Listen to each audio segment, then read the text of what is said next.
Buenos días, honorables. Buenos días, bienvenido. Tenemos un tiempo de 10 minutos para su exposición y alguna pregunta que pudieran formularle a los miembros de esta comisión. Muy buenos días, mi nombre es José Martínez Oppelman, soy abogado de profesión, oficio y pasión.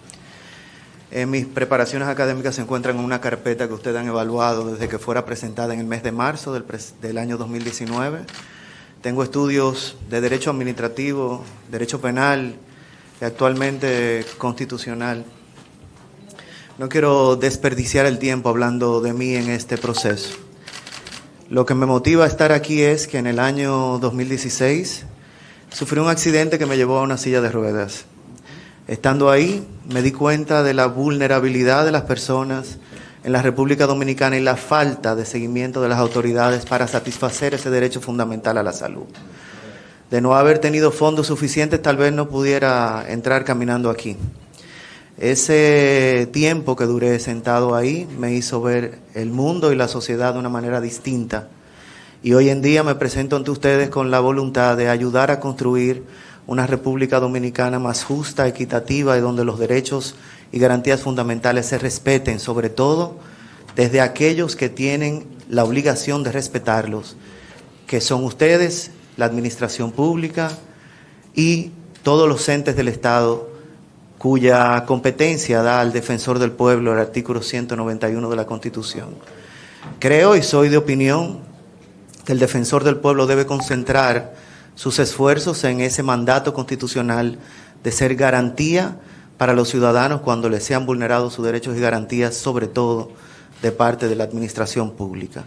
Es ahí, en base a la neutralidad probada con hechos y entendiendo que los derechos y garantías no tienen nombres ni partidos políticos, es que un defensor debe ejercer esas funciones, supervigilando la administración y salvaguardando los derechos y garantías cuando sean vulneradas o estén amenazadas de ser vulneradas. Tengo una visión de la Defensoría del Pueblo orientada en la accesibilidad. ¿Eso qué quiere decir? Estamos en una era de las tecnologías de la información y la comunicación. Con poco esfuerzo el defensor del pueblo puede llegar a la mano de cada uno de los ciudadanos.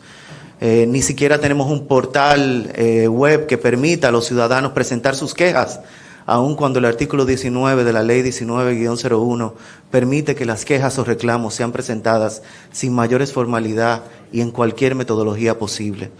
Esa facultad pudiera ayudar a poner la presencia del defensor del pueblo que tanto es reclamado por la sociedad en cada rincón de nuestro país. De igual manera, tengo entendido el concepto de salvaguarda activa, que es el establecimiento de colaboración continua con las entidades que tengan mayor contacto y mayor roce con los derechos y garantías fundamentales para evitar que las políticas públicas a ejecutarse pues puedan entrar en contravención con algún derecho o garantía de la ciudadanía o derechos difusos o colectivos. Y finalmente, y no menos importante para mí, es el tema de la educación en derechos fundamentales que debe darse desde los más pequeños en la República Dominicana. Esa función también vital del defensor que ayudaría grandemente a solidificar ciudadanos más responsables y más conscientes de sus derechos y obligaciones. Creo que eso es una tarea pendiente del defensor y que en este momento que se encuentra el mundo a través de la democratización de la información y la apertura de la comunicación, podemos llegar a cada uno de los ciudadanos con mensajes que puedan motivar el respeto de los derechos y garantías. A su disposición para responder preguntas que sé que tendrán muchas.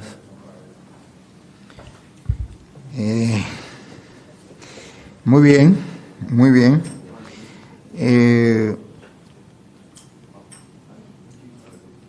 Vamos a darle la palabra al diputado Máximo Castro. Buen día, licenciado. Muy buenos días. Usted, entre los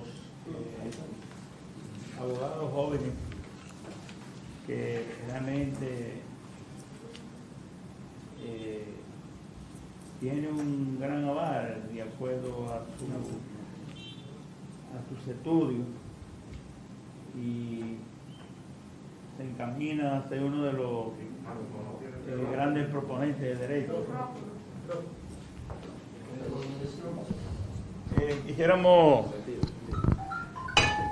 Quisiéramos preguntarle si usted está de acuerdo que el Congreso apruebe el proyecto del Código Penal sin las causales. Mire, hace ya un par de años yo emití una opinión en Telenoticias sobre ese tema cuando se presentaron las objeciones del Poder Ejecutivo al Código Penal. El Código Penal es un reclamo que lleva casi 20 años en la República Dominicana, tropezando entre aprobaciones, objeciones y opiniones dentro de los legisladores.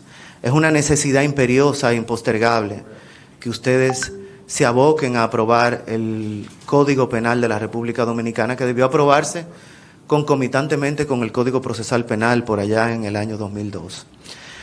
Sí, estoy de acuerdo con que se apruebe y que la discusión que nos tiene sin tener un código que permita la sanción y persecución de delitos que hoy en día no se encuentran tipificados y que laceran grandemente la democracia dominicana, como el tráfico de influencias, las participaciones o colaboraciones activas, el concepto de la asociación ilícita tan diluido en el Código Penal viejo dominicano, son necesidades impostergables. Sería de gran ayuda para la sociedad que ustedes se abocaran a aprobarlo lo antes posible. Muy bien. Yo creo que yo también tengo alguna preguntita.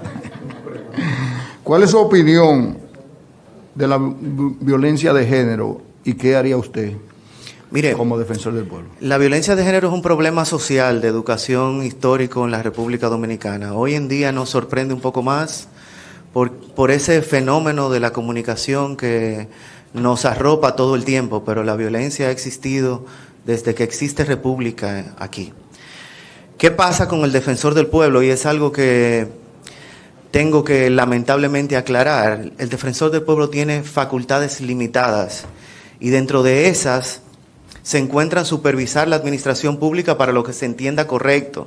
El defensor del pueblo puede proponer a las autoridades que tienen en su haber la persecución de las políticas públicas, mejoras o cambios que tiendan a salvaguardar a esas mujeres maltratadas en el seguimiento de esos casos y en la efectividad de las órdenes de protección que se emiten a diario, que por sí sola no salvaguardan la vida de las mujeres víctimas de ese ciclo del abuso intrafamiliar. Creo que hay muchas cosas por hacer en el tema de violencia de género, pero es un tema de educación que solamente podremos corregir si nosotros vamos tapando esa mentalidad machista desde nuestros niños y nuestros más pequeñitos. Es la única forma que lograremos una mejora en ese tema. Bien, tiene una pregunta la diputada Servia Familia. Buenas tardes, José Leonardo. He visto que ha hablado mucho de la educación. Acá en el país, ¿qué asignatura usted cree que podría implementarse en las escuelas públicas? Porque sí creo que están en las escuelas privadas y en los colegios privados, para que este país sea un país más internacional y más globalizado. Mire, yo saludé con beneplácito la decisión del Ministerio de Educación de volver a impartir esa materia de moral y cívica en los colegios y escuelas públicas. Yo diría, sobre la base de su pregunta, que me hubiese gustado que la materia sea ética. ¿Por qué? Porque la ética es universal, la moral es local. Entonces, si queremos tener una república que se adapte al mundo, debemos tener esos conceptos éticos bien arraigados en la educación de nuestros pequeños y desvirtuarnos un poco de los conceptos locales que, si bien es cierto, rigen nuestra sociedad, también es cierto que no rigen el mundo completo. ¿Qué le parece a usted el inglés en las escuelas públicas? Cualquier esfuerzo de educación que se haga para perfeccionar a nuestros ciudadanos y hacerlos más competitivos en el mundo laboral es bien visto. Muy bien. Tiene la última pregunta el diputado Mayovanet Martínez. Buenos días. Muy buenos días. Buenos días, José Leonardo Martínez Hoppelman. Lo vimos en años pasados, reciente, con un caso muy famoso de San Francisco de Macorís, lo que significa que su entrega en la Defensoría del Pueblo pudiese llevar a que temas jurídicos pudiesen ser su estandarte. Dentro de su función como defensor del pueblo, ¿cuál sería su principal bandera, su principal estandarte de lucha en defensa del pueblo dominicano? Mire, lo primero que tenemos que solidificar en el defensor del pueblo es entender que sus limitaciones están claramente dadas por la Constitución. Salvaguardar los derechos y garantías fundamentales, individuales, colectivos o difusos, cuando sean vulnerados por la administración pública, debe ser lo más importante. Yo les decía que en el 2016 se me prendió la chispa por esta posición. Y en el 2018 recabé información pública de las entidades que tienen que ver con el desempeño del Defensor del Pueblo. Y en ese momento, en noviembre del 2018, el Defensor del Pueblo no había introducido el primer recurso contencioso administrativo.